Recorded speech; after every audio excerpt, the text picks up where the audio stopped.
یہ بھائی نے سوال لکھا ہوا ہے، نماز کی نیت کرنا کیسا ہے؟ مثلاً 4 رکعت نماز فرض، وقت نماز ظہر، منہ طرف قبلہ شریف، اللہ اکبر، کیا نبی پاک اور صحابہ رضی اللہ عنہم سے بھی ایسے نیت کرتے تھے؟ عزیز بھائیو، کوئی بھی عبادت بغیر نیت کے نہیں ہوتی، بلکہ عقل مند انسان کا کوئی بھی کام بغیر نیت کے نہیں ہوتا۔ جیسا کہ صحیح بخاری کی پہلی روایت ہے، رسول اللہ صلی اللہ علیہ وسلم نے فرمایا، انما الاعمال بالنیات، سارے کے سارے اعمال وہ نیتوں کے ساتھ ہوتے ہیں۔ عقل مند کا کوئی عمل وہ نیت کے بغیر ہوتا ہی نہیں، نہ نماز، نہ روزہ، نہ حج، نہ عمرہ، نہ زکوٰۃ، نہ وضو، نہ کوئی اور نیکی نیت کے بغیر نہیں ہوتی۔ نیت فرض ہے ہر نیکی کے عمل میں، لیکن سمجھنا یہ ہے کہ نیت ہوتی کیا ہے، نیت کہتے کس کو ہیں؟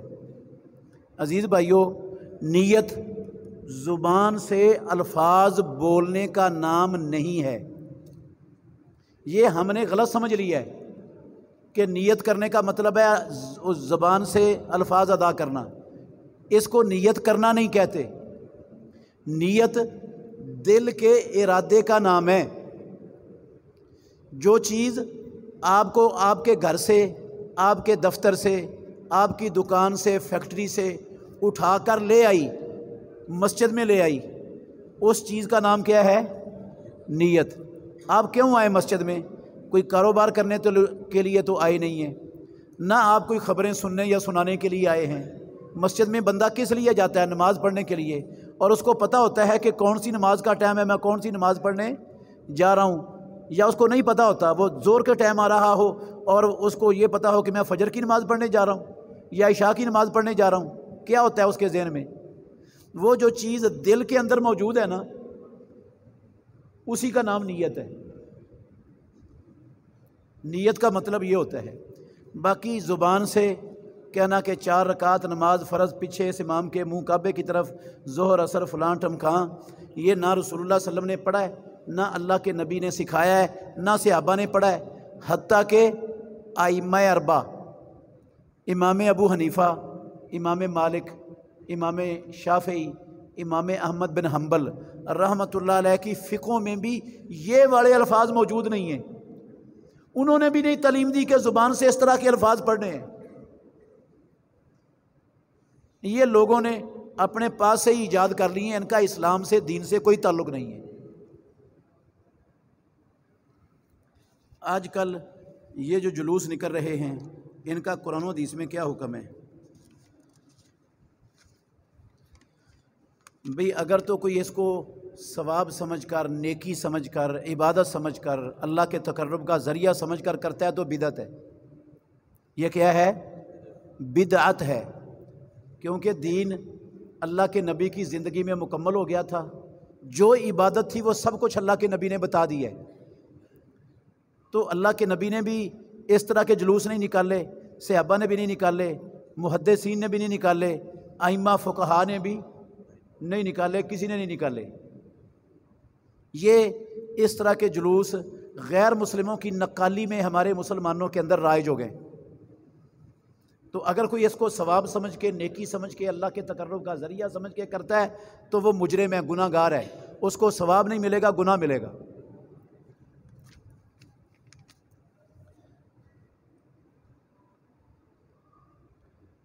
علماء بعض کہتے ہیں کہ نبی صلی اللہ علیہ وسلم قبر پاک میں دیدار کروائیں گے۔ میرے بھائیوں، ایسی کوئی بات نہ قرآن میں ہے، نہ امام الانبیاء محمد الرسول اللہ صلی اللہ علیہ وسلم کی سنت اور حدیث میں ہے کہ قبر میں ہر مرنے والے کو رسول اللہ صلی اللہ علیہ وسلم کا دیدار کروایا جاتا ہے۔ کتاب و سنت ایسی کسی بات سے خالی ہیں 100%۔ بعض لوگوں نے ایک روایت کا ترجمہ غلط کر کے مانوی تحریف کر کے یہ بڑا مسئلہ نکالنے کی کوشش کی ہے۔ مانوی تحریف کر کے جو یہودی عیسائی کرتے تھے اپنی کتابوں سے، وہ کام کر کے یہ مسئلہ نکالنے کی کوشش کی ہے، ورنہ کتاب و سنت میں لفظ بھی نہیں ایک جو اس بات پر دلالت کرتا ہو۔ آپ تھوڑا سا غور کریں نا، آپ کو موٹی سی بات دلیل کے بغیر بھی سمجھ آ جائے گی۔ یہاں دلیل کی بھی ضرورت نہیں ہے۔ ایک بندہ ساری زندگی شراب پیتا رہا، بدکاری کرتا رہا، اللہ کی نافرمانی کے اوپر زندگی اس نے بسر کی، ہاں، اب وہ مر گیا ہے تو جہنم میں آگ قبر کے اندر اسے امام الانبیاء کا دیدار کروایا جائے گا اس خبیث کو، کہ محمد الرسول اللہ صلی اللہ علیہ وسلم کی پاک شخصیت کو لا کر اس ملعون کو اللہ کے نبی کا دیدار کروایا جائے؟ کوئی شرم نہیں آتی؟ کبھی اس خبیث نے نماز نہیں پڑھی، کبھی اس نے روزہ نہیں رکھا، کبھی اللہ کا حکم نہیں مانا، ساری زندگی شراب، بدکاری اور زناکاری اور گندے کاموں میں پڑا رہا، اب یہ جہنم رسید ہوا ہے تو اللہ کے نبی کا دیدار کروایا جائے گا اس بدبخت کو اس کی قبر میں لا کر؟ اس کی اتنی شان ہے رب کی نظر میں؟ کوئی عقل سے بھی کام لینا چاہیے یار مسلمانوں کو۔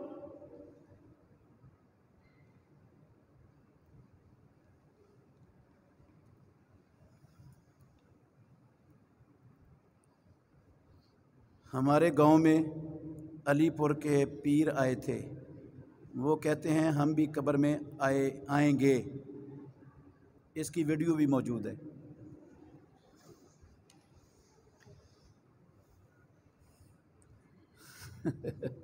سن لو بھائی، کل کوئی اور آ جائے گا، وہ کہے گا میں بھی تمہاری قبر میں آؤں گا، تمہیں زیارت کرواؤں گا اپنی قبر میں آ کر، تو وہ دین بن جائے گا؟ ہاں، دین ان باتوں کا نام نہیں ہے۔ دین اس کا نام ہے جو اللہ نے وحی کر کے محمد الرسول اللہ صلی اللہ علیہ وسلم پر نازل کیا، جو قرآن و سنت کے اندر مکمل موجود اور محفوظ ہے قیامت تک کے لیے۔ اس طرح کی باتوں کے پیچھے عقل مند آدمی تو نہیں چل سکتا، جو عقل سے پیدل ہے وہ ٹھیک ہے، ممکن ہے مان لے، وہ جس کو دین کی سمجھ نہیں ہے، شعور نہیں ہے، وہ ایسے لوگ اس طرح کے نظریات کو مانتے ہیں۔ موجود ہے ماننے والے بے شمار ہیں مسلمانوں میں، لیکن اکثریت کے ماننے سے وہ دین، وہ گھڑی ہوئی بات، اس کا دین سے کوئی لنک نہیں جڑے گا، نہ تعلق ہوگا، نہ وہ دین بنے گا۔ تو ایسے لوگوں کے پیچھے مت چلیں، وہ آپ کو جہنم کا ایندھن بنانا چاہتے ہیں، شیطان کے وہ پیروکار ہیں۔ نماز عصر کے بعد ہر نمازی 2 سنتیں پڑھ سکتا ہے کہ نبی صلی اللہ علیہ وسلم کے لیے تھیں بس؟ بھئی ہر نمازی پڑھ سکتا ہے، اللہ کے نبی سے ثابت ہے، پیارے پیغمبر نے ساری زندگی فوت ہونے تک عصر کے بعد 2 رکعتیں پڑھی ہیں۔ صحیح بخاری میں ہماری ماں عائشہ ام المومنین رضی اللہ عنہ کی حدیث موجود ہے، خاصہ نہیں ہے نبی صلی اللہ علیہ وسلم کا، یہ سب کے لیے سنت ہے۔ واش روم میں آدمی تھوک سکتا ہے، جی ہاں بھئی تھوک سکتا ہے، کوئی ممانعت نہیں ہے۔ قبلے کی طرف تھوکنے سے، قبلے کی طرف منہ کر کے تھوکنے سے منع کیا نبی صلی اللہ علیہ وسلم نے، وہ واش روم کے اندر ہو، وہ باہر ہو، وہ کسی جگہ بھی ہو، قبلے کی طرف منہ کر کے نہیں تھوکنا۔ باقی واش روم میں تھوکنے سے کوئی حرج نہیں ہے۔ مرکز خیبر کے گیٹ پر سیکورٹی سخت ہے، ایسے کوئی مسئلہ ہو سکتا ہے؟ سست ہے، پتہ نہیں سست ہے یا سخت ہے، کیا لکھا ہوا ہے بھائی نے۔ بھائی اپنی استطاعت کے مطابق الحمدللہ بھائی سیکورٹی والے سرچنگ کرتے ہیں، اور ان کا مقصد صرف اور صرف آپ کی سلامتی تک محدود ہوتا ہے، نہ وہ آپ کی بے حرمتی چاہتے ہیں، نہ توہین چاہتے ہیں، نہ کوئی اور مقصد ہوتا ہے، آپ کی سلامتی کی کوشش میں وہ سرچنگ کرتے ہیں۔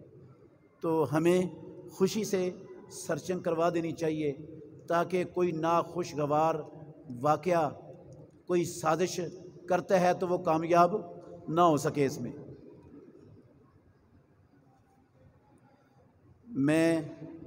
میری بیوی شدید بیمار ہیں، دعا کر دیں۔ یا اللہ ہمارے اس بھائی کو اور اس کی بیوی کو اور جتنے بھی مسلمان بیمار ہیں، مرد عورتیں چھوٹے بڑے، یا اللہ سب کو تو اپنے فضل و کرم سے